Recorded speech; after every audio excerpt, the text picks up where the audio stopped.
Governor Soludo, Governor of Anambra State, is in a media chat with different media organizations and my colleagues, Amechi Nakwe of AIT, Omorwan Adesua from Arise Television, and Babajide Kolade Otutoju of the Television Continental.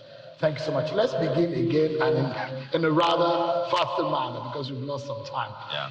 I was asking for your reaction to what happened, what the President of America, Donald Trump, tweeted or put out on social media. A lot of people thought that was some heavy bilateral or some kind of comment on our governance and security situation in the country, politically speaking and diplomatically speaking. How do you think Nigeria should react to that? Well, as I was saying before we cut off, the first thing is that there's bilateral issue. And quite frankly, when you see something on social media, I'd rather be in government now, not react very seriously to tweets or social media posts, as it were. But let me do say it's about relationship between Nigeria and America. And the relationship between both countries is governed by international law.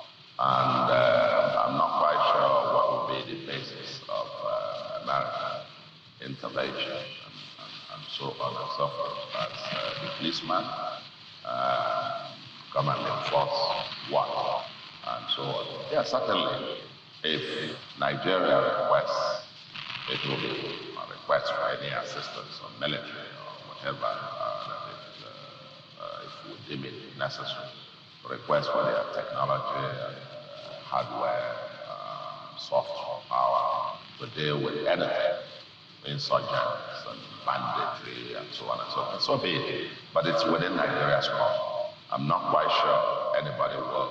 I mean, if you have policemen killing some blacks, I remember the massive Black Lives Matter protests in America and so on. And somebody will say, maybe Africa should go and invade America because blacks are being killed in America. I'm not quite sure that is the way that goes.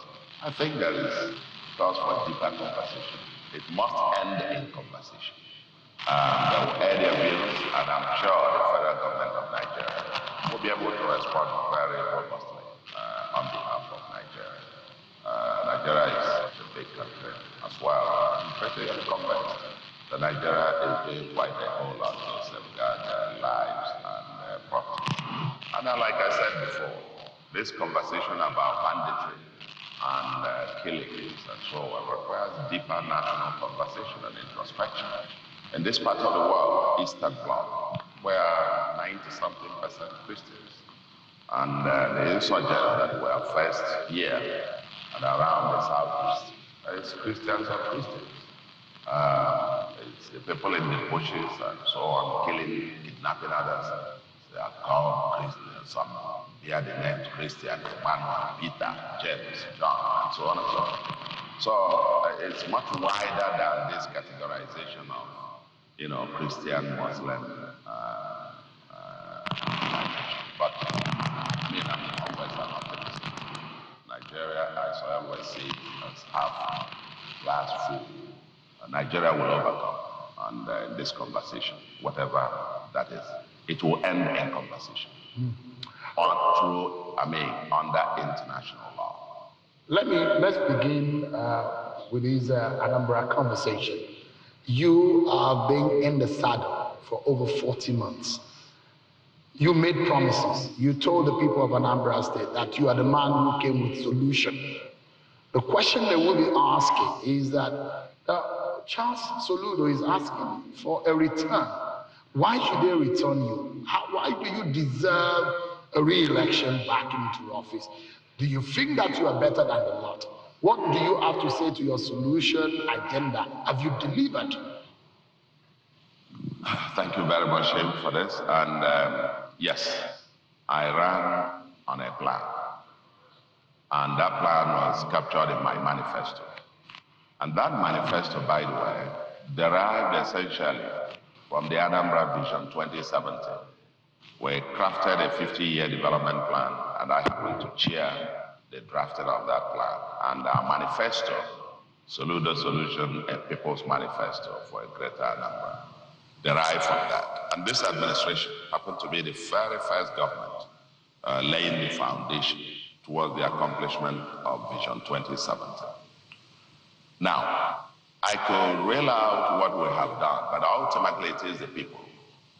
And the people themselves who have to score us.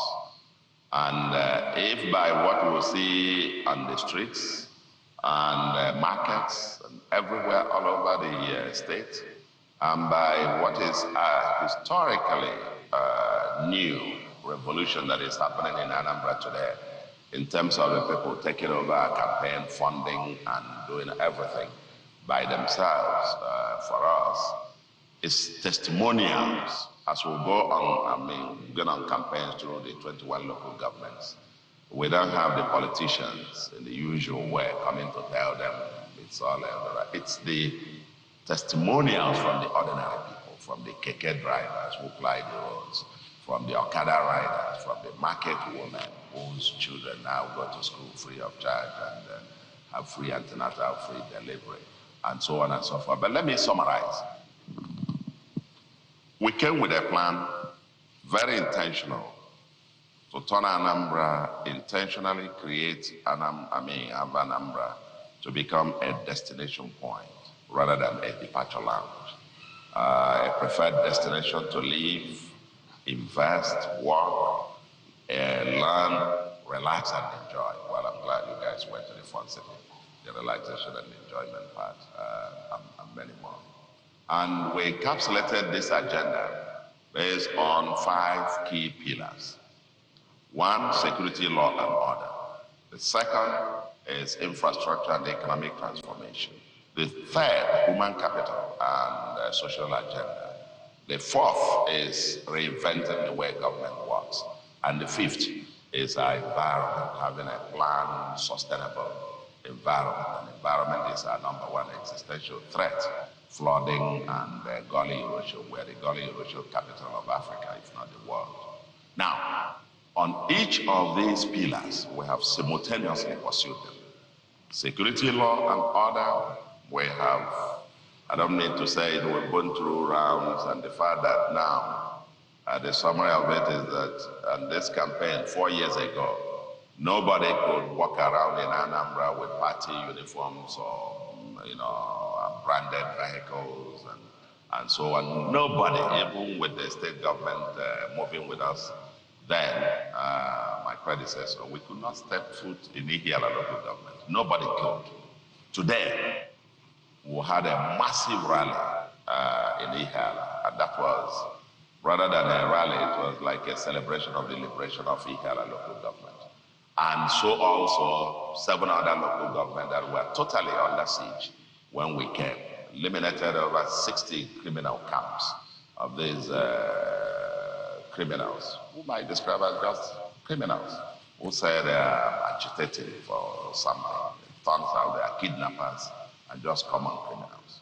When I eliminated and uprooted from there, those places, and people can now, in those local government, can sleep with their eyes closed. We have a new legal framework, setting up even our own Agone chamber, working with the federal security agencies.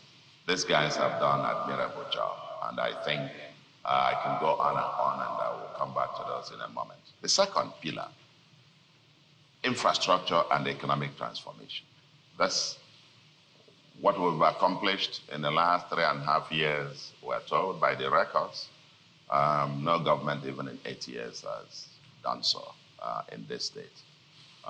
With over 1,000 kilometers of roads, over 700 already asphalted, with stone bays. And if you add the almost 700 and something kilometers of those, with potholes, because sometimes we just count the new ones without counting the rehabilitation of existing ones that were not motorable. All over the place with iconic, you were at a club, I am told, to see the flyover, even the crossover linking Oka and the two parts of Oka, and road networks all over, linking particularly the places in Anambra that have never seen 1 square inch of tarred road since Adam and Eve. And those places, in fact, in many of those places, they say they don't want anybody to come. Hey, that's what, because according to them, you have to apply on these roads. And some of them were just organizing rallies in Thanksgiving, as it were. Urban regeneration. I started work after swearing in. The next day I was at Okpoko, the biggest urban slum in the southeast, if not in the entire country. I mean, today, is it totally cleaned up now? I mean, I wish you would stop by there, because the people themselves no longer call it Okpoko. They call it New Heaven. So when you call it Okpoko, they say it's the old. You know what you have done. Let's get back to the promises you made. The Dubai, Taiwan principle. Now, was it that you're on the road to achieving it? Some people believe you overpromised. Where are you with that principle? Again, that's why I would, I laid out the 5 pillars, and I was just on number 2. You come, but I will come back to that. The promise of Dubai, Taiwan, Silicon Valley. Okay, it's not overpromise.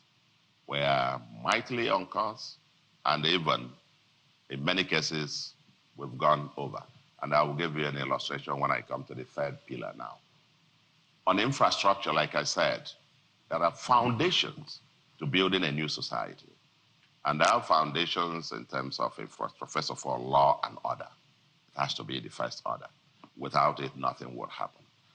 Second, we've got to grapple the place, secure it. Second, basic infrastructure. You can't be building Dubai, Taiwan if people can move from one part of the state to the other.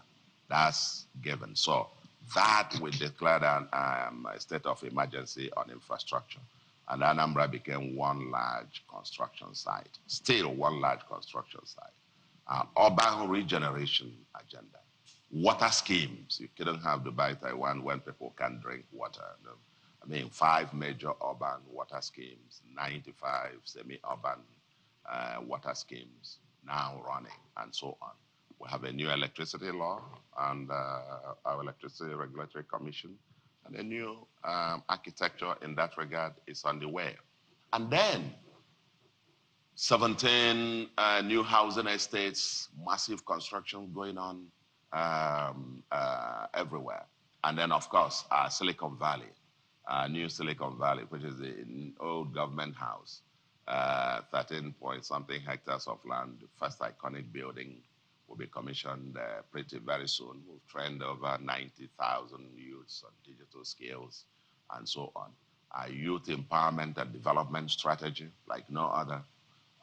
1 Youth 2 Skills program that has now trained and empowered about over 13,000 of our youths, and some of them have turned out even after a year plus to say there are thousands of them as the new millionaires.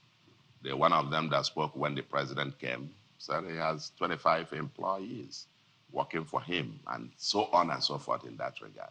We have a new industrial city, 3 new cities in the making.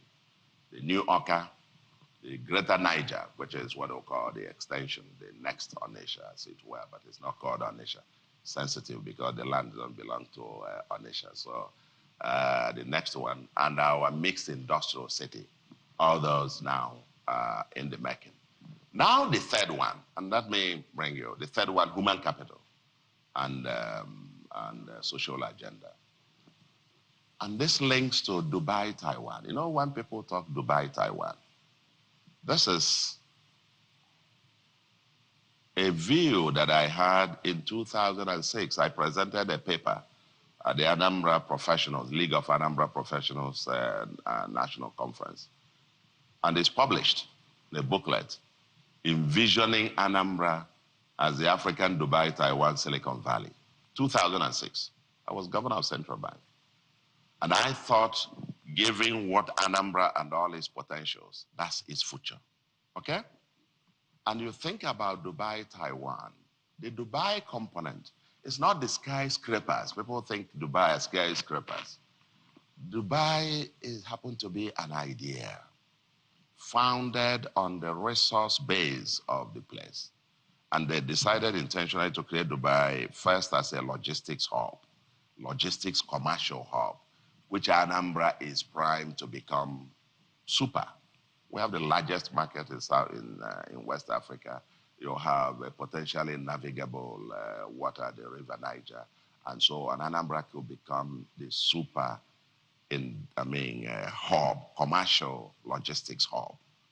Now, the Taiwan component is actually a tiny place, island, no mineral resources, but has been able to identify the fact that its greatest resource is its human capital, and is invested in education, health, and minded to turn it to become an industrial powerhouse.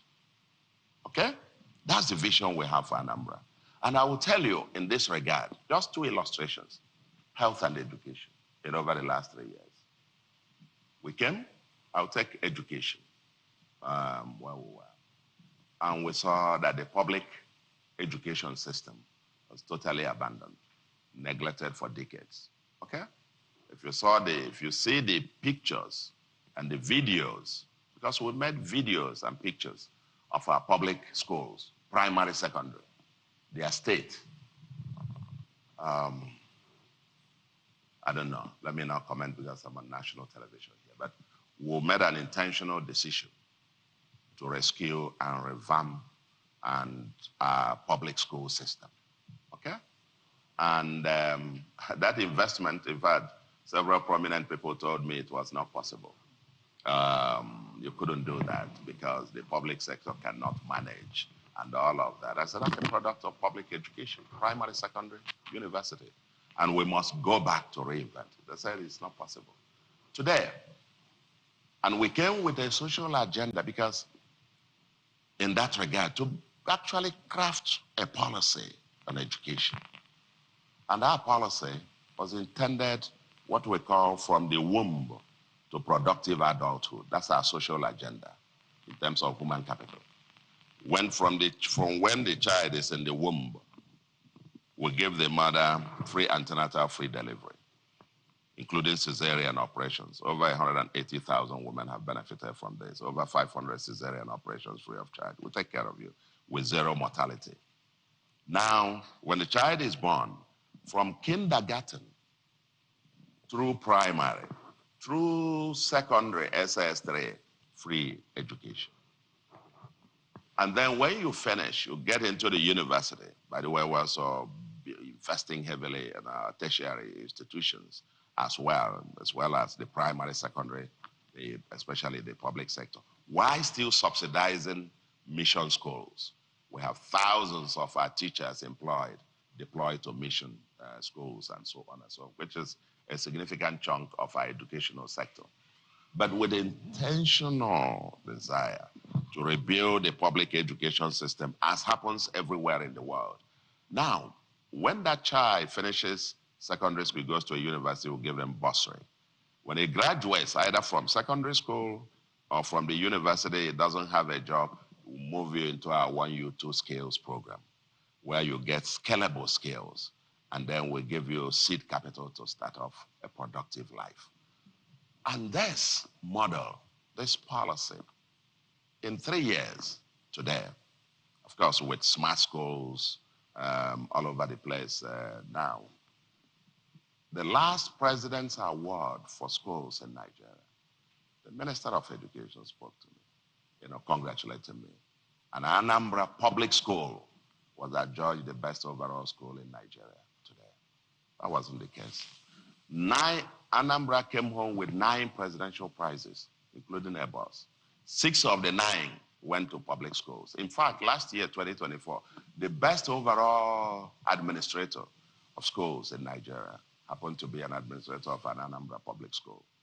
And the minister told me a story as well, that they just finished admission into a school for talented kids in a school in Suleja, 200 for the entire country. And that Anambra people, two were given to every state, equality of states. That will give you plus FCT, that will be about maybe 74, 37, 74. The rest on merit, about 120 something now on merit for the entire country. Anambra took 29, so plus 2, 31 out of 200. Now, our public education system, and an Anambra school, public school again, had the best result in WAEC in terms of chemistry, physics, biology, in the last WAEC. So we're intentional in mining and building that human capital in terms of education and getting that.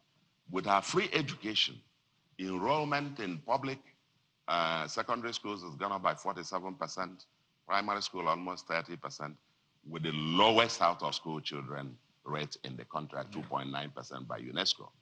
But then you get to health. When we assumed office, a revolution is on there as well. You can't have health is wealth.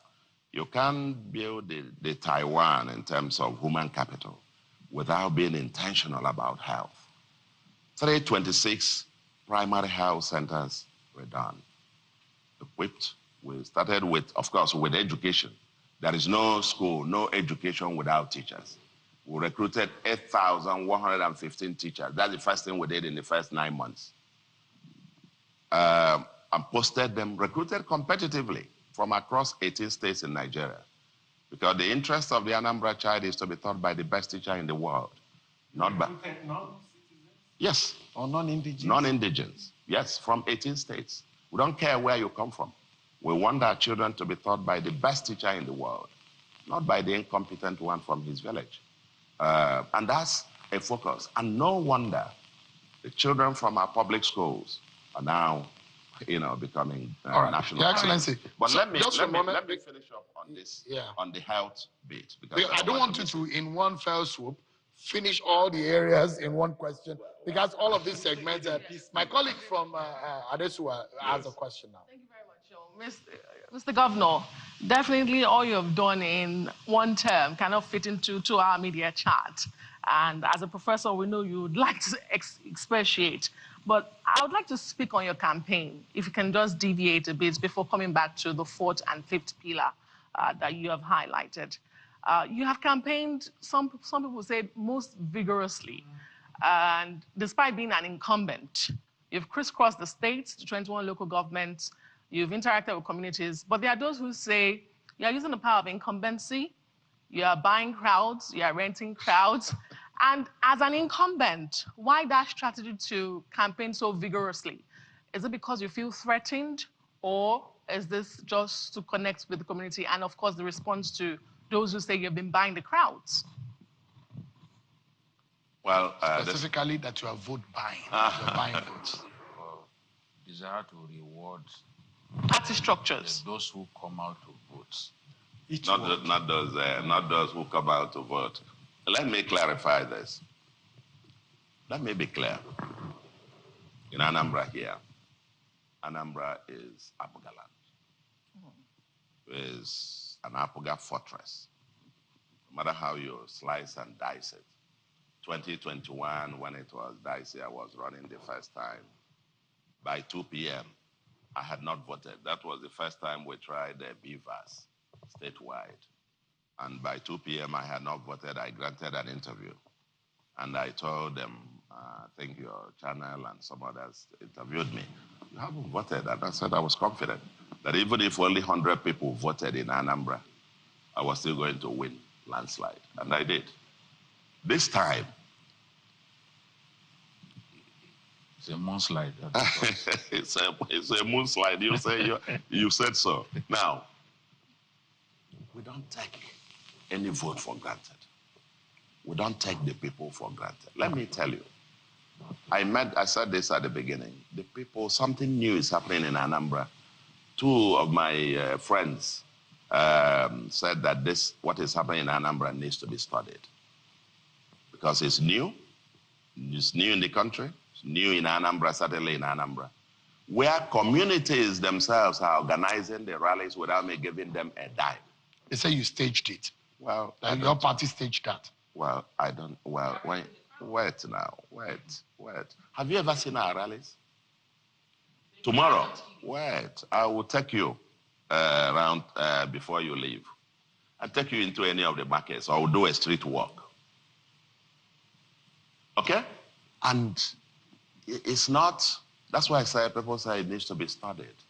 You just take a walk if you see some of the reels. I mean, because I go to the markets to hear them. And this woman telling you, thank you for the free education. My children now go to school free. Thank you for the free delivery. My sister delivered the other day. You see our campaigns. I said, don't bring politicians coming to talk. I want to hear from the actual people. So for us, we have these few strategies.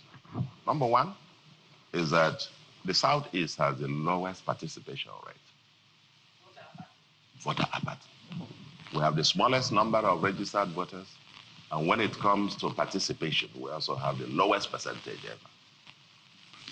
And we are determined.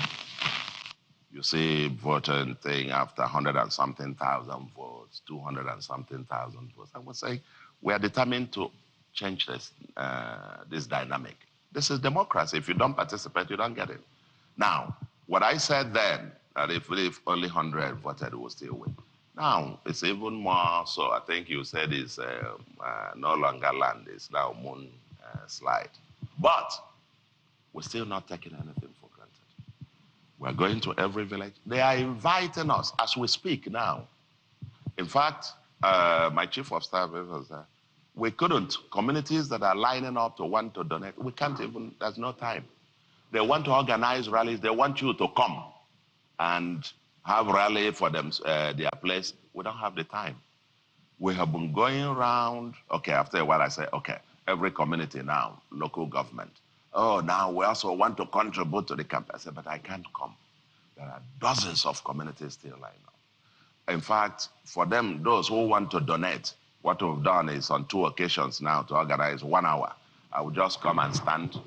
You'll come, present your own whatever you are donating, and you pass. You see, people can't just understand it. Let me tell you a fundamental thing. This was started with when I came into government. I've come from the other part. I've been part of a political process. I started my own political journey in 1980 when we joined to support Ekweme. We formed the Ekweme movement. I was part of the transition, a part of the campaign. Even in 83 presidential campaign, I was the student coordinator in the current Southeast. I've seen political democracy grow over this, and I was determined to do something. Coming into office, I said I wanted to test a hypothesis. Whether politics of development translates to political capital. Other than stomach infrastructure. Other than, and I will tell you about stomach infrastructure.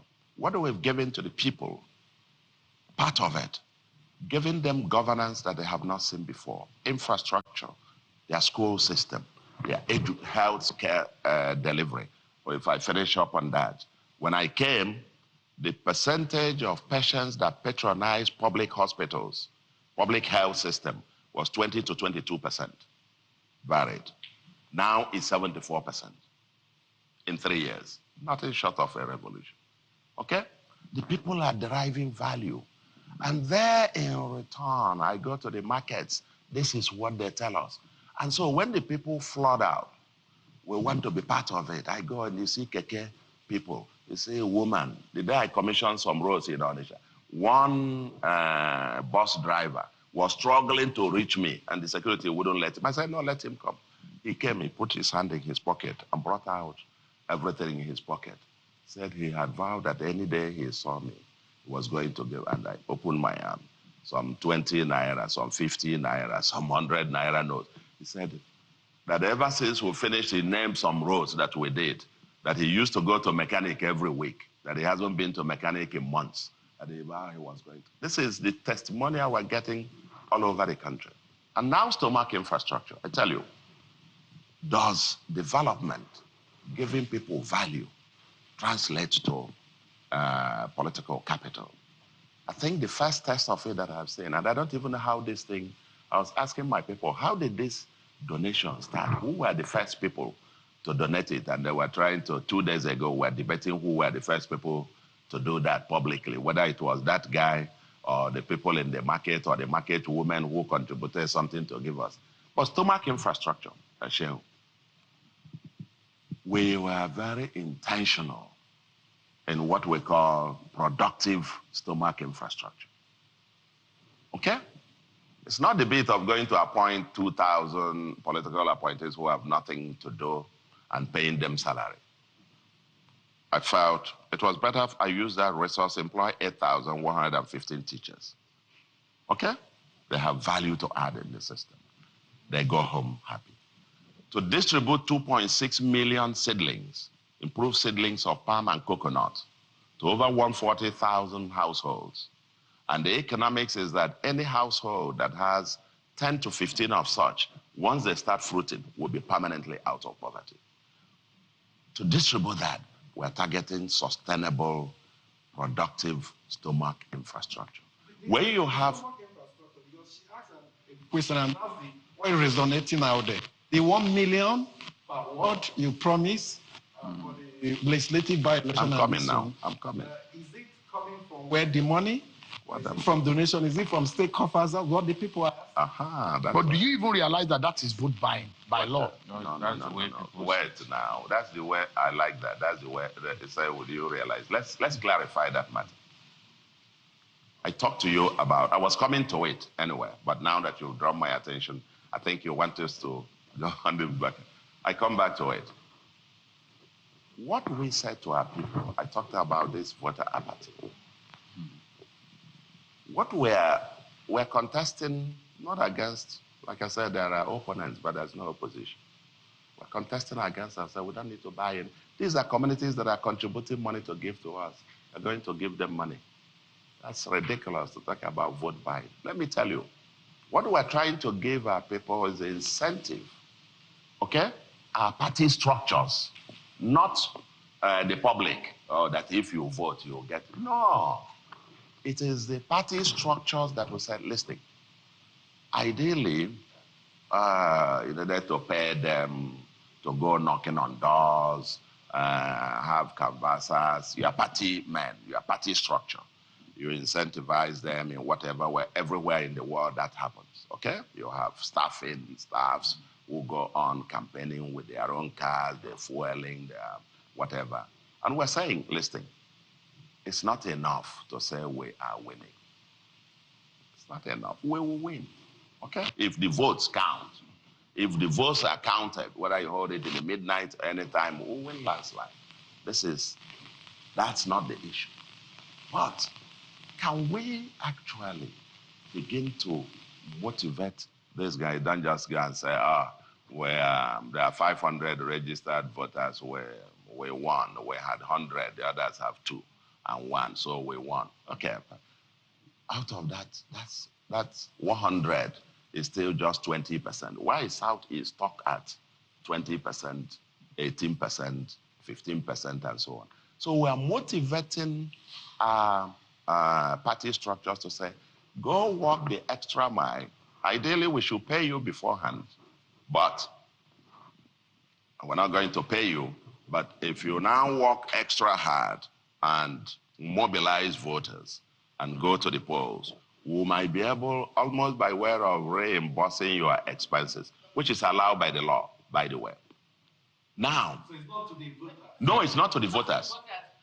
So, I know you want to come in here. Apologies. But Mr. Governor, realistically, what do you think those party structures and organs you talk about would be using to mobilize the people to come to the vote? Because I've monitored your campaigns, even though more often than not you speak in local dialect. Just on Friday, you were in a place called Injikoka. I hope I got it right. And you said, if voted back, that you must, in Abagana, that's in an Abagana area, right? You said you would win, but it's not enough to just say that. You have to go all the way out. And you told them, mobilize voters and you will be rewarded hugely. Those were your words. You said huge reward awaits those who are able to bring the voters out. But my question here is, in our climb, in our elections, how do those party organs and structures you are inspiring to go out, how do they mobilize the people, and how are they mobilizing the people? without money. That's where you get it wrong. Again, we are testing this hypothesis. And that's the reason we are not giving them money beforehand. Okay, remember, if you are making efforts and you may win or may not win, you're not going to stake your own money. Okay? People are now going, they are knocking house to house. Because remember my message, my message is clear to them. I say, listen, don't sit at home and say, oh, he has won. Or he has no opponent. There's nobody contesting with him. I call it complacency of the majority. So I said to them, I have not won until you have voted. So leave your house, go and vote. If you capture the entire thing, I say, as you are leaving, make sure your mother is living. The youths, on that day now, you start playing football. And when they ask you, say, is there movement? Because there is always restriction of movement on election day. They will be sitting at home asking, is the movement now? Okay, can I now leave? Or they start playing football. And you ask them, he said, no, he has won. I said to them, no, don't sit at home and say he has won. And it's part of the hypothesis we're testing as well. Is whether indeed, that's the reason you don't go giving them money to say, okay, take money ahead of it. Go knock on the doors as party structures. If you are able to convince significant people, I told you I have an experience during our NPN days. We went house to house with lantern to get voters. Even on the day of election, we were going, oh, this mama is still, mama come, is there still line there? I said, yes, come, we'll go. In the Obama's election, I saw some of the workers, some of the staffers. One black woman was interviewed on CNN, and she was going from house to house. Please, mama, can we go? They will carry this one, run to the polling booth to vote. They will return the person, vote back again. It's saying, this way again, we are trying to test if our party structures can actually break this threshold, the magical threshold of 20%. 20% participation. We haven't gone beyond that. Even under the last presidential election, even with all the frenzy, presidential, wanted the president and so on. Brother here, Peter, still had 500 and something thousand out of 2.7 million voters on the register. So when you look at that in every election, voter apathy, getting people out is the issue. And I disagree with you that the only way people go out to vote is if they are given money. No, I've won an election. Well, I didn't say it's the only way. Oh, no, okay, so it's not the only way. No, yeah. I'm just saying. We have seen vote buying a lot. No. Inducement. You see, in the North, participation rate is 30-something, 40-something%. Election comes, and you see people trailer loads. They are leaving from here, going back to the North to vote. That's consciousness. You go to the Southwest, you're getting 30-something, 40% participation rate. You come down to the Southeast. Are you saying that all those places where people are voting, everybody is giving money? No. You've got to create a consciousness of participation. Go knock on doors, explain to people. And the feedback we are getting now from the people who are knocking on these doors is that people are beginning to respond and say, okay, don't worry, I will go and vote. All right, it's a good time for us to take another break. But we'll take a break. Babajide will be the next to shoot at, not literally, his questions, actually. When we return from this break, everyone, stay with us. The governorship media chat with Governor Charles Soludo of Anambra State. And it is the turn of Babajide Otitoju of TVC. Your Excellency, I have monitored the campaigns. I found it very interesting.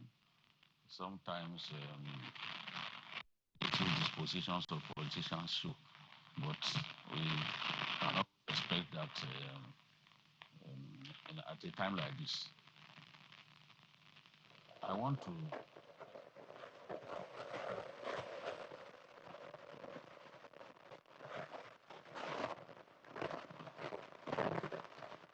raping and killing people in the southeast, especially in Imo and some parts of your state. What progress can you report? That's the first strand of my question. The other part is you've been praised for the work you have done in the area of infrastructure, but your critics are now telling us that some of your most recent road works, that the quality is very poor. One of the candidates, I think the AAC candidate, even pointed to the road beside Senator Equinife's Center, that the road there is already giving way. So even some of the rehabilitated roads that you constructed, that before their eyes, those roads are giving way.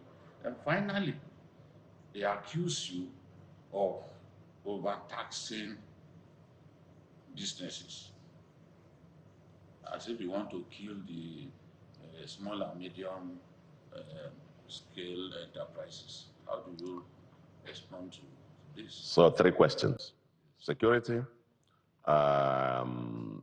infrastructure, and taxation. On security, I think I have answered that very eloquently. The fact that in all the, and INEC gave the report, they did continuous voter registration recently. The fact that they could go through the 326 wards for Anambra. You may not understand the import of this. When I was campaigning, none of us could move around most places, including my own local government. The day we were to campaign there, the shooting that took place at the roundabout, the square, where you went to there, they shot down 2 DSS persons. Police will have to be hiding their uniforms and so on. It was even on my swearing in day to be able to move from my house in the village to here. They even attacked me brazenly about 4:30 p.m. in my village as I was addressing youths. They came for me, shot down, killed 3 policemen, and so on. It was mayhem. When I assumed office, it was like war. Every day, kidnappings, it's not kidnapping, kidnappings, yeah, they're shooting, they kill, maim, cut off people's heads. Today, all over Anambra, you could ask around. Now people are dancing and campaigning in all the 326 wards in Anambra. That speaks volume. And this is where I told you, we just went to Ihiala 2 weeks ago. The first time that it never happened. People in party uniforms and so on trudged the venue to celebrate. We have gallant, the security forces and our own Agone chamber are at work. I can tell you that those people have been grossly decapitated, and to a level that, you know, for them to group in a manner that anything near where they were, 10% or where they were when we arrived here, is not possible.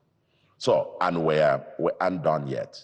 We're just beginning. I mean, laying foundations and new investments on hardware, investments on technology, surveillance systems, and so on and so forth.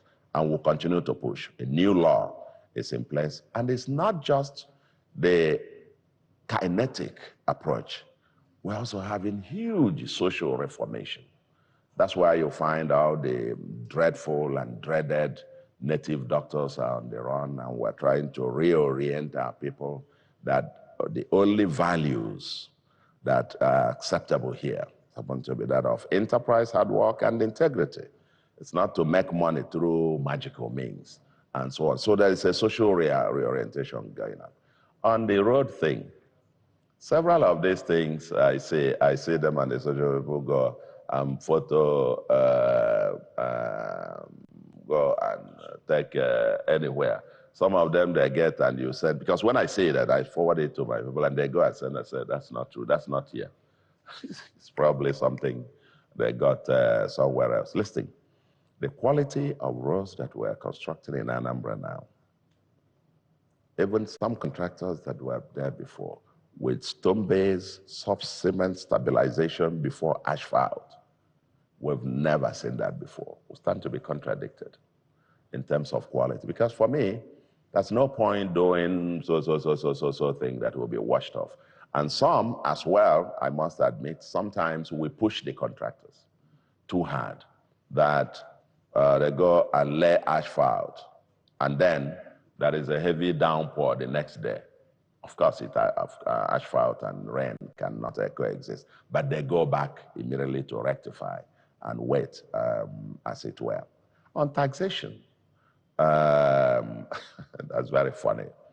When you talk about the rates, we're actually about comparatively, whether it is the commercial on shops or, of course, the income tax thing is global, which taxes are we charging. Comparatively, compared to our neighbors and nationwide, we're one of the lowest, if not the lowest, actually, in terms of the rate. And interestingly, part of what the testimonies that we are getting, we're just talking about the woman from Enugu, his hometown. Part of the testimony she gave when we had a rally at Njikoka 2 days ago, what to talk about, and this is not just, that's not random, all over the state. Of course, there are still pockets here and there. All over the state are telling us, the keke people are telling us, the market women are telling us, because I banned charging all these artisanals, keke drivers, Okada riders, vulcanizers, truck pushers, barrow pushers, and all these traders, petty traders with less than 100, 200,000, they're having that you go and take 200 naira. It's a ban in Anambra. And that's part of what these women are telling us. Thank you for banning all those. The touts that used to harass them. You buy goods, you go from point A, this tout. We have a special squad, the anti-touting squad, a very dreaded team. I mean, and so on. And part of the feedback we're getting from Onisha, thank you for kicking off these people. In fact, in one of the markets, somebody said, I think it was channels, I can't remember what we were commissioning. One guy was shouting that they're now coming from Ogun State, that, people used to come from all parts of the country to shop in Onitsha. But because of the menace of some of these thugs and touts, scared away, they were now telling me that people have started coming back now from all over the country to shop in Onitsha. Tax is something that we're very key on, and we've done well relatively, but not as well as we would like to do. The potentials are huge. We're operating at far below 50% of our potentials. I must be honest with you. And so we're now modernizing the system, deployment of technology, harmonizing to have a one-stop shop, and avoidance of multiple taxes, as it were, and consolidating them. And several of them have been consolidated. We now have a new tax legislation in place. Yeah. Since, Hold on. I'd like to that. Can you just tell us briefly how well you are doing in the area of internally generated revenue? Can your state stand alone if the distributable revenue from the center were to dry up? If it were to dry up, I mean, you saw the budget in terms of the financial standings of states, comparing both transparency, sustainability, and so on. And Anambra ranked #1. Yes. I can just answer Sorry. the question before I move forward. Did you just say Indian Anambra should brace up for more taxes because you are not at par with your neighbors? No. You see, where we are failing is that a vast majority, it's not the rate, it's the coverage. Okay? It's the coverage. It's just that, it's difficult coming from an oil era. People are used to free things. So give us water, give us this, and we've provided water. We'll give you electricity, we'll give you this, give you road, provided I don't pay anything, so to speak. So all we're saying is that you're going to bring more people into the tax bracket. And by the way, The national tax law will kick in from January. So much of these conversations will become some national minimum standards and so on will be in place, and I'm all for it. I want us to move very fast. Since Babajide shot 3 bullets at you at the same time, I might as well shoot 2, but I'll take you one after the other. The first being that on the issue of security, which is very key, there are those who still believe that the Monday sit at home still happens in Anambra State, and there are still pockets of violence here and there.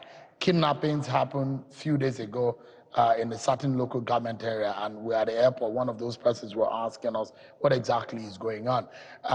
The high-handedness of the Agune Chamber, some of the officials of Agune Chamber have been accused. In fact, an incident with one of the core member NYC. The fear about the manner in which you are handling security, there are those who are still not satisfied. Is it a failure of some sort, or what exactly should Anambra people be up or against? Let me be clear. Security will continue to be a work in progress everywhere in the world. Security is a work in progress. Nobody will ever say, and nowhere in the world you have perfect security. That's always insecurity. You get to the US, occasionally you have some crazy fellow go into a school and shoot everybody, or go into shopping malls and shoot everyone. You will have those. There was an incident, I mean, this kidnapping thing. That's one in the last 4 months in the state. We have the data. So, occasionally, and we're trying to trace, I don't want to say where Intel is in terms of where they came from and where we think they are, but there's a national television, we're following up on that. We have zero tolerance for all of this. Now, on Agune Chamber, this is a new form. I mean, that incident with the copper, we definitely condemned it. Security agencies sometimes, there's this exuberance, so they have some overreach and excesses, as it were. Wherever we have experienced that, we have dealt with that decisively. And it will remain a work in progress. The code of conduct given to them, supervision, and so on and so forth. Yeah, that is, well, because I imagine, what if this was to be my daughter? I have 4 wonderful daughters. Can imagine my daughter being in that shoe, condemnable. But, you know, part of what happens in this place, I take it to be like almost like a case of the United States.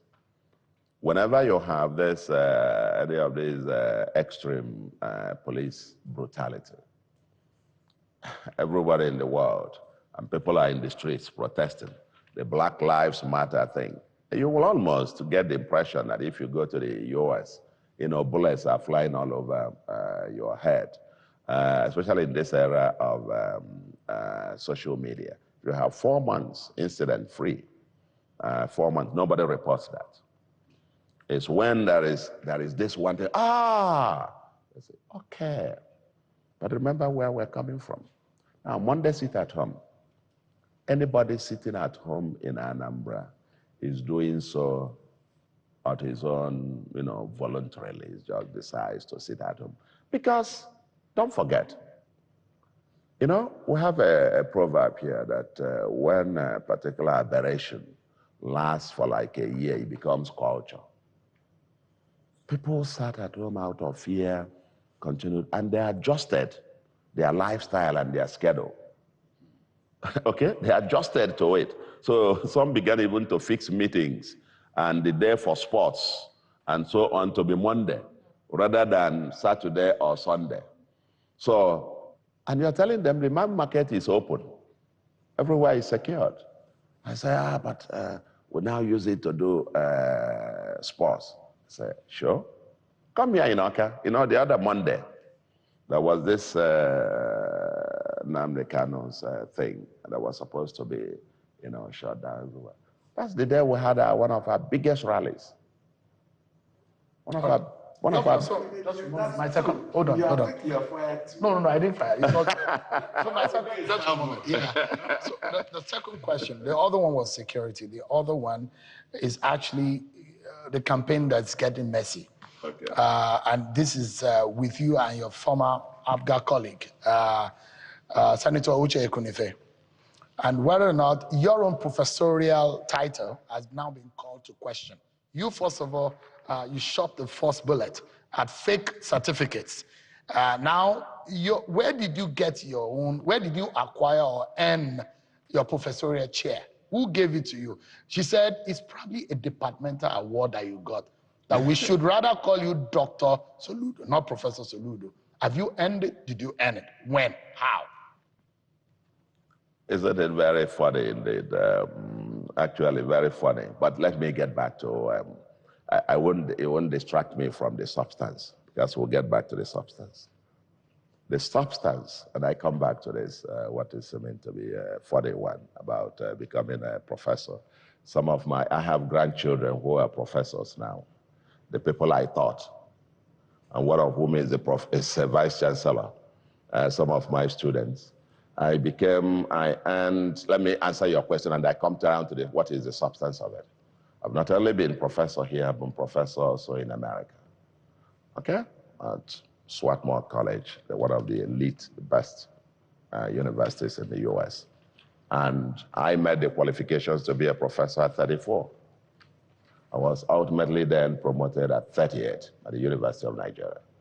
And I've taught generations of students, some of them now professors, who have also taught professors. I've been professors when I was 38, and about 27 years now, 28 years as a professor.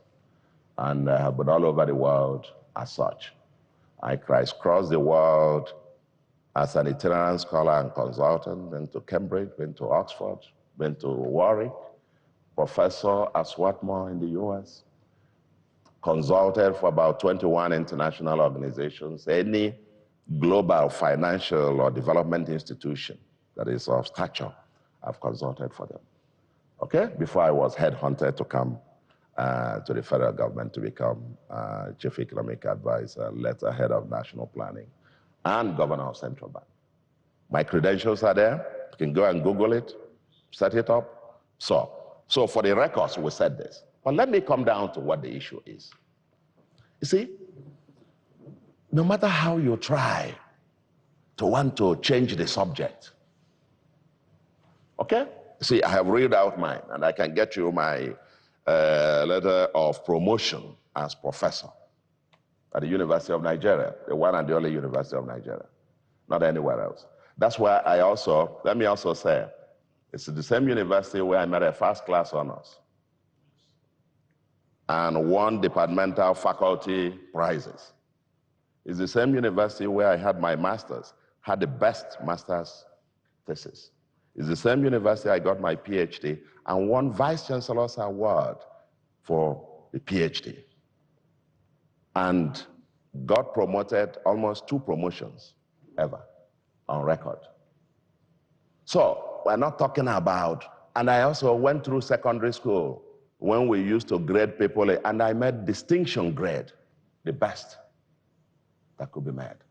So you don't change the subject.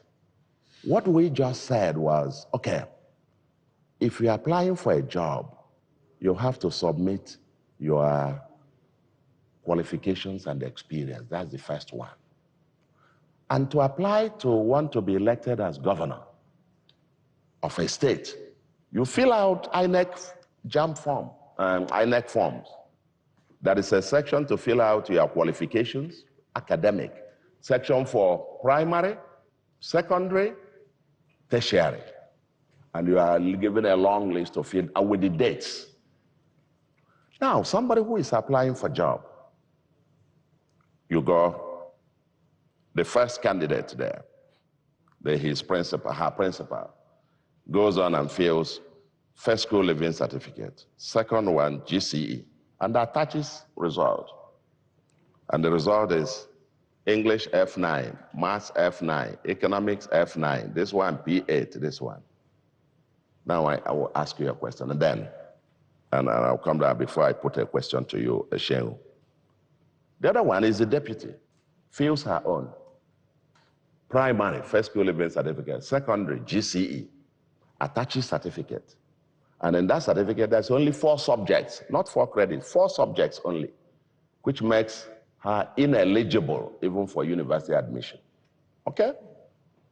You have to have 5 credits to get in any university that makes sense. Tertiary, you put PhD. Date, 00. No date. And you attach certificates. And lo and behold, we look at the certificate you attach. There is no date. The certificate has no date. Which university will award somebody straight PhD with 4 GCE subjects? Your references, Senator Ekunife. Yes. So we checked that out. And lo and behold, they said the university there is described by Wikipedia as a certificate mill. Does not have any accreditation in the US and not recognized in Nigeria by any UCSA university.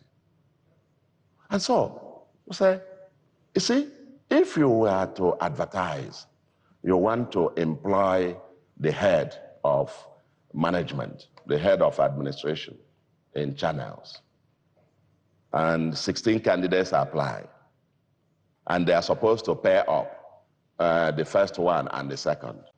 And the first candidate submits stuff, F9, F9, F9, O level. That's the highest and the only qualification.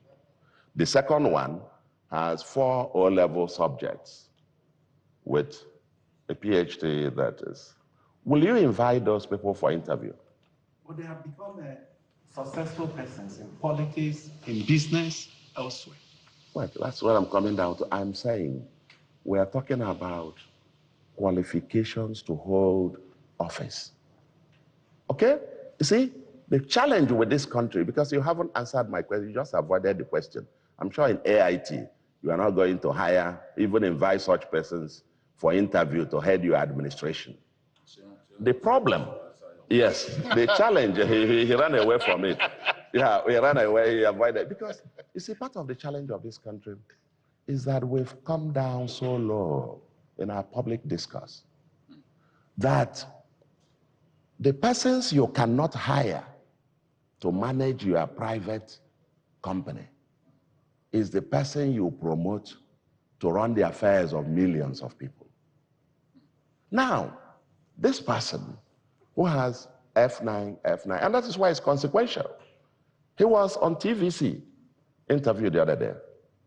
When I said, you have not proven to even have the capacity of basic literacy and numeracy. How are you going to? You're going to read documents. You're going to analyze them. You are going to juggle with numbers as chief executive of the state. In other words, you're saying we have set the bar so low for our public office holders. Yes, so why part of what we have decided in this election is not just for Anambra, but for Anambra, forget the fact that I am running for office as governor. I feel scandalized as a thoroughbred son of Anambra, the state of the Azikiwes, Chinua Achebes, of Emeka Anyokos, of the Dikes or Jukus. Thank you very much. Alex Ekwuemes and so on and so forth. The Peter Obis. The Peter Obis and Ngiges. Look at the people who have been governors. In terms of qualification, Peter Obi, with his BSc philosophy, is actually, if you like, the base. All of us have had something far more fundamental. Now we are going down to that. I feel scandalized. He was on your TV. Okay. And then they asked him a question just to prove this point, that it matters. They were asking him about baby factories and illegal adoptions. And he went on to start talking about his family factories. I believe that shows. Now, you see, the point is this. We, as Anambra, and that's why we're making it an issue, is that for Anambra and for the nation, there must be irreducible minimum. And if you have, what should be that irreducible? Wait, I'm coming. If you submit, you must have proven, I mean, at the base in this case. If I look at all the people who are running for governorship, in Anambra, that ticket, or those who have run for governorship in the history of Anambra, that ticket is the worst ever in history. The Constitution says school living certificate or equivalent. That's what I'm coming. Anambra is not a minimalist state. Okay? Cannot operate with the minimalist. And especially where basic qualifications, okay, take even the one of fake certificate. The federal government now has a policy to begin to verify everybody working in public service, their certificates. If you go ahead and submit fake certificate as your qualification to hold office, what else are we going to trust you with? Okay, then let's look at the other candidates, because you've been critical of the APC candidate. No. Is that where you take the threat? No. The reason I picked them up is that's why, like, I don't talk about their persons. I won't go down that level.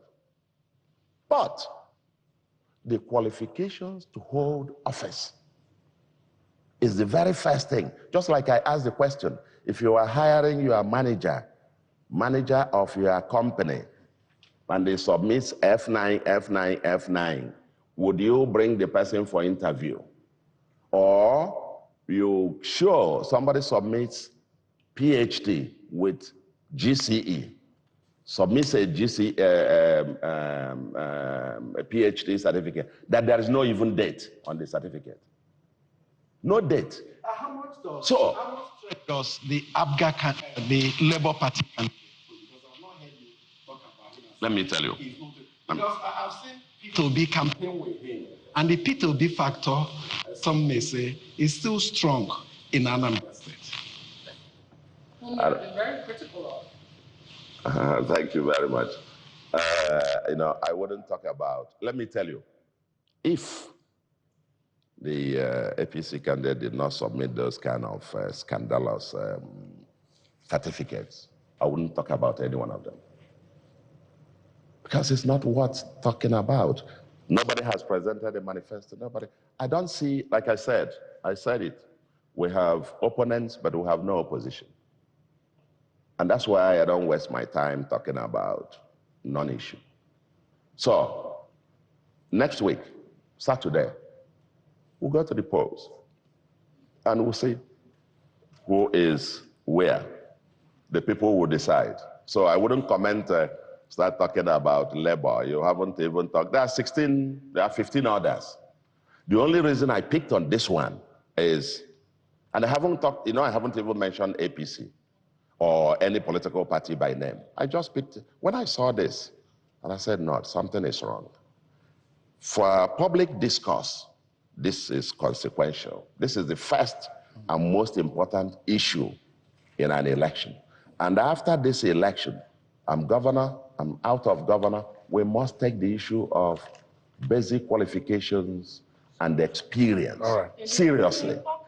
Sorry, we're due for another break. Just we're due for another break. Right. Although those people you mentioned as the worst pair said they will discipline you at the poll. We'll be right back after this break with this worst question. We go various many areas. Thank you so much, everyone, for staying with us. I'm Echi Anakwe of AIT, Adesu Amaran of Arise Television, Babajide Kolade Otutoju of TVC, and myself, Sean Okimale of Channels Television. We've been having a conversation about the performance of Chukwuma Charles Soludo, the governor of Anambra State, his performance in the last 40 months plus and ahead of the election of Saturday. Adesua. Yes, thank you very much, Mr. Governor. Just to piggyback on what you said before the break, you have vowed that after fake native doctors, you're declaring a war on fake certificates after November 8. Very quickly, because I have 3 questions for you, as the gentlemen have had. Yes. Very quickly, why wait till after November 8? And what instruments are you going to be investigating, prosecuting that war on fake certificates? Secondly, you have often said that you remain laser focused and that your job, your agenda has a deadline. But what's been your biggest challenge so far? What keeps Solution Governor Soludo awake at night? as you seek another term in office? And finally, in Njikoka on Friday, you did say that you are shifting to Gear 4 should you be voted back into office. What exactly does Gear 4 look like? Thank you very much. I think the very first one is about the fake certificates and so on. Yes, It's a national crisis. For me, those who seek public office, the very first test of integrity and so on is that you be honest about it. Whatever you have, present it. Okay? If you have primary school certificate, if you are, don't go and fake it. Don't go and bring any extra, right? PhD, where you have something not to show. You see, it's fundamental because just like the fake native doctors who tell our children, our youths, confuse them that you can get wealthy by magical means. Okay? You don't have to work hard. You only need to do some magic and then money will start flowing from. As former governor of Central Bank, I know how money is even printed. And I said, come, if you can make somebody get money by magic, I want to line up to it because I need it. You deceive people, you collect money, you scam people, and then deceive these youths. When they can't make it this way, they go into Yahoo. If they can't make it that way, they go into drug. If they can't get it, they go into kidnapping because they must make money through some easy means.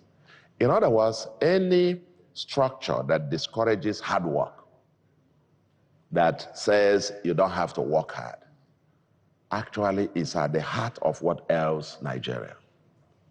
Now, how does it connect? Connecting the dot to fake certificate peddlers. What you are telling the young ones, even your own children have never seen you sit down. You have never written one newspaper article in life. And you are saying, parading, you say, all of a sudden, magically, PhD. So how do you want to fight it? How we want to fight it? I'm just trying to make the connection between the two now in terms of how we fight it. The federal government has come out with this policy on this verification exercise. We're going to domesticate it here. Okay? And as we domesticate it, that will start with those who are holding public office here and so on. And we just wish we'll carry out also a campaign, even at the national level. When you submit maybe part of the Electoral Act amendments, should be that before even your destinies, that you should submit your certificates for verification to that same process that you verify those who have to be in the public service and so on and so forth. You submit them for verification. So we can't have this kind of thing, you know, it's where you can put PhD there. And under oath, you swear an oath and submit, and it doesn't matter. No, we must get back to basics. So, two things. It's domestication of that process. We'll take it through here. Number two is through public advocacy. We'll have to name and shame. And that's precisely why we are raising this issue in this campaign. We're making it, like I said to you, for the others, we haven't bothered about anybody. I haven't even, for those candidates who are, under APC, I say I've never mentioned APC. APC, I mean, it's All Progressives Congress. I am candidate of the All Progressives Grand Alliance, and progressives are working together. But in Anambra here, genuine progressives are working hard to re-elect the leader of progressives in Anambra. Whether it's in APC, whether they are in Labour, whether they are in YPP, whether they are in whatever, whether they are in APOGA, everybody is working towards a re-election. But that's... because it came visiting not too long ago. And there are different interpretations to the progressives working together. Well, the point is, for now, take it that the progressives are working together. President Tinubu. Yeah, progressives. Yes, that's what I'm saying. But let me tell you this, which is you've raised a deeper point, not for this interview, maybe at another subject. It's not just once you enter a party, because the name of the party is progressive, you've become progressive. I can bet you 70, 80% of people who are in parties, including mine, for example, We are the oldest party with progressives in it. We are the oldest, 2002. All Progressives Grand Alliance of Progressives. I'm sure a vast majority, vast number, I don't want to know whether it's majority or not in the party, may not even understand that progressivism is an ideology, or whether it's in APC, whether it is, but the genuine progressives are all working together for this bit. Here, because Babajiri needs to ask a question now. The real issue is whether you were promised by President Tinubu of re-election. There are history of you being a friend, and that those who are saying there are secret talks about with you and President Tinubu that you are going to be supported by the APC to win this election. And the candidate of APC has said, why are you using the name of the president and the APC to campaign if you are really, really sure of yourself? The point is that I think, first, 2 quick points. I know you will always want to bring up this. Let's be clear. And I've said this, I said it on your program, and I say it everywhere without apologies. President Tinubu is my friend. We've been friends since 2003. And I have said it where he even visited here, even before he came on campaign. I said same. I'm not going to deny my friend. We are friends, and we'll remain friends. Okay? And even when he came on our, when he commissioned all this, I did say so, that APGA, my party, okay, in 2011, had a policy to adopt the then sitting president. In fact, the policy was to work with and support the party and the government at the center. That's how APGA adopted a sitting president then as his own presidential candidate in 2011. That's not under me. That was before even I joined APGA. And that policy has not changed. And I make no mistake, I have no apologies about that. That's where we are. Okay? And in 2027, would you do the same? In 2020, I have told you, you will adopt the policy, APC. wait, the policy has not changed. So, full stop. So, I mean, in politics, you need to be categorical. Wait, no, in his heart, I have told you, the policy has not changed. So, in turn, you got a promise. Now, when you see, you go, wait now. He's trying to he tried dating his own thing, but he will go to know that. I am not going to discuss with you if I have a conversation with my friend and so on and so forth about promises. You know, this country is so. Wait, there is this country. Everybody is all doing this, calculate, these bits and so on. Friends can meet and have a drink and talk about nation and so on and so forth. The only one that is going on is now I'm contesting for governorship of Anambra. Coincidentally, in all the campaigns that we have had, I've never, in fact, it was only on Saturday that I made this statement. I made this statement about progressives working. That was the final of our local government rallies. Conclusion that I did say, you notice that I haven't been mentioning any political party by name as a crowd all through the campaign. I've never mentioned any political party. I've never mentioned president or thrown in as name dropping or this and that. No, we're not doing that. We are campaigning to the people.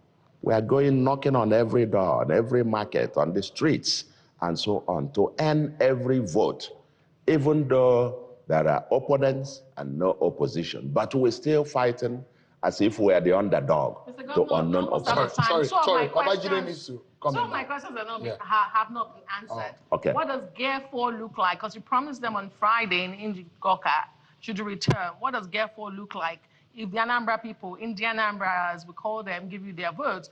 And what keeps you up at night? What's your biggest challenge? The biggest, very quickly. Well, I mean, since we're running out of time, the biggest thing is what keeps me at night. As I said, the agenda with a deadline is every day what's new, what's different. Execution, execution, execution. What keeps me up at night, knocking on the doors of my aides and commissioners and what is not yet done, as they always say, we have it as a mantra. that what I see is what is not done, not what is done. You tell me we have done this, but I'm saying, but we still have 30 more to go. We'll finish the 30, we're at the 29th one, but there is another 50 to go. See, that's what keeps me, because we have very short time frame and thousands of things to be done. We are running at the speed of 2,000 kilometers an hour in order to even make a dent. And when you talk about your the next gear, the gear 4. Yes. Gear 4 will be, number one, deepening reforms along those 5 pillars. We are turning on each one of them, whether it's security, law, and order. We are moving on. If you look at my manifesto, you'll see that it's a heavy agenda. It's actually an agenda we thought you could do. It's an agenda that is almost like a decade-long agenda, which we are squeezing. We have met quite a whole chunk of them. We have surpassed targets targets for 4 years we have surpassed in 2 years plus.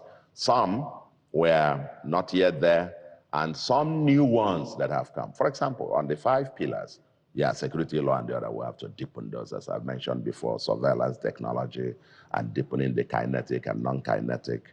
On the infrastructure and economic transformation, I tell in the Anambra, the Americans will say, you ain't seen nothing yet. We're ratcheting this up. We've finished a design of the industrial city. The former Mahindra has helped us do that. On infrastructure, the CPCS of Canada, we have a rail master plan. We're now thinking about alternative financing models, possibility for that, rail and water, transportation, in addition to the continuing revolution on our land transportation system, our water system. We have deepened quite 5 urban systems, but we now need to take it the entire state as much as we can. Our electricity, we need to unbundle, we need to open that particular sector. We now have a regulatory commission, but that is one heavy area we need to lift. Then you get into our health, education. we have a long list in terms of our economic transformation, the 3 new cities that are on the board, and then the health, education, quite a huge agenda there. For example, you won't believe it, that in Anambra, since Adam was created, we just discovered, once we began to pay attention to public schools, that there are 76 communities in Anambra that have never had one primary school owned by government. 76 communities. And we're beginning an agenda now to begin to close that gap.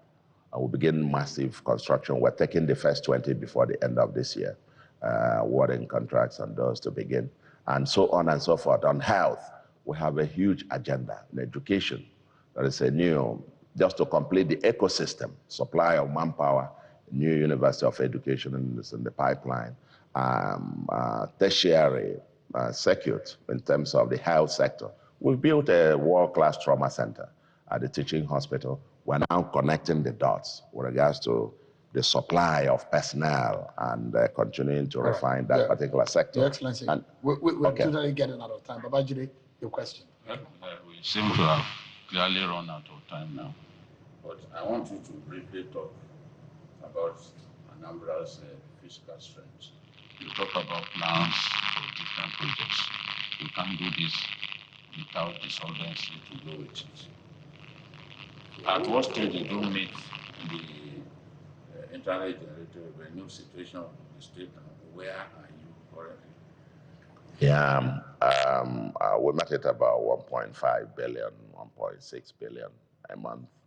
We're now at an average of about 4, so far this year, 4, a little bit more than 4 average. For the year, a little over 4 billion a month average.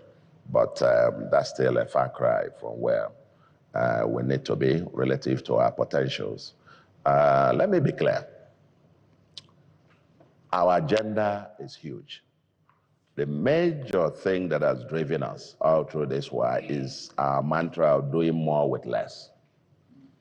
prudence, prudence, prudence. Every kobo, every naira, we make sure we have maximum value, for every 1 naira that we spend. And we prioritize. That's why we're spending about 77% of our budget is on capital expenditure. And you look at our cost per unit comparatively, in terms of our efficiency gains. But there is a limit to that. There's a limit to efficiency gains, prudence, and management that can take you. Then you need scale, okay? And we've set out, yes, we haven't borrowed. There's no bank that we've approached or anything syndicating loan. But we'll set out very clear standards for possibility of raising money. Financing, we'll have to ratchet up internally generated revenue. And then for our projects, our criterion is that it has to be bankable project. We'll borrow for bankable projects, projects that have the capacity to pay back. We're not going to borrow for consumption. We borrow for profit yielding. Yeah, projects that will have capacity, bankable projects that will have capacity to pay back. And we're exploring all those alternative, financing mix that will be able to get us, hit on all cylinders at a time. The agenda is huge. We're in a haste. Like I said, we're running, even now that we're campaigning, we're supposed to be campaigning, but we're still holding executive council meetings, reviewing projects. I'm calling my commissioner for work still doesn't rest because we're still running on this project. Where are we? How are we? When are we commissioning? When are we starting? And how far? This was supposed to happen by 50% by the end of the year. Where are we? I'm still going on project inspections, project commencements, and commissionings. I commissioned the general hospital, for example, 5 general hospitals, brand new general hospitals we've completed. I commissioned one of them.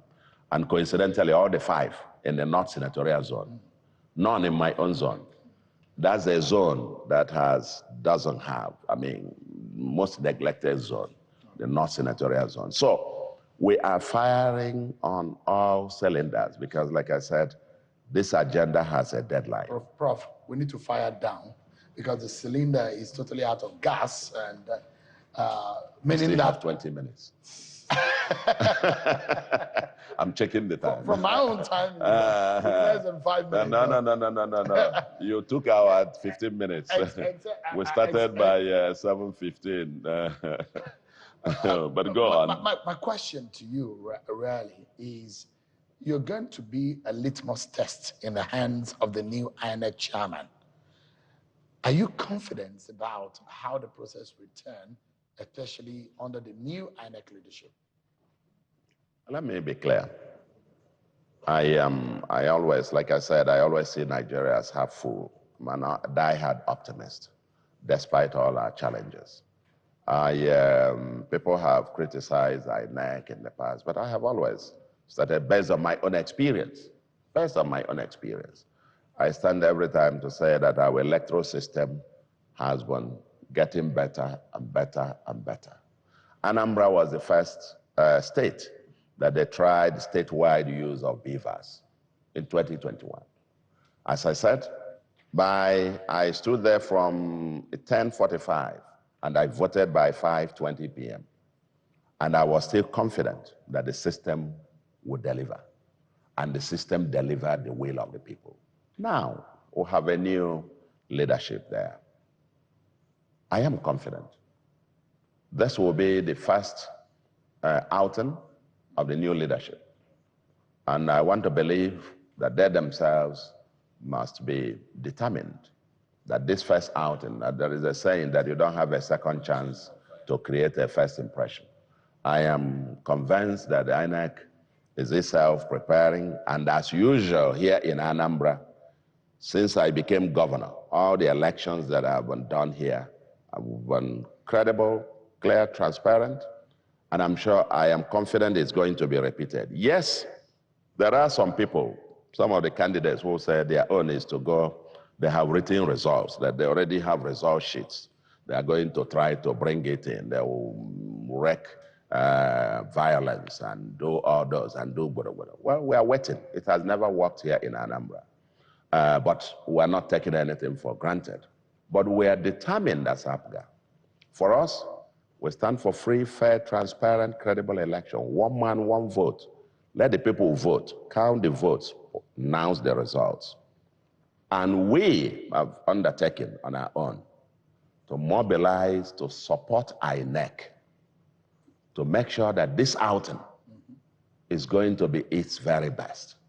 Because, like I said, let the people vote. All right. Governor, we're totally out of time. No, we are totally out of time. We are totally out of time. We're totally out of time. Yeah. You took my 15 minutes. You took your 15 minutes. of AIT, Adesua Omoran of Arise Television, and Babajide Kolade Otitoju, my colleagues in the television practice. Thank you so much, guys, for being part of it. Thank you so much, Your Excellency, for also having us here on this media channel. I wish the very people of Anambra say the very best. Thank you so much. Thank you very much. It's really a great pleasure. Yeah. Wonderful. You guys have been that's been it. Thank you so much, everyone, for watching. Bye-bye. You've been watching a live Channels television event.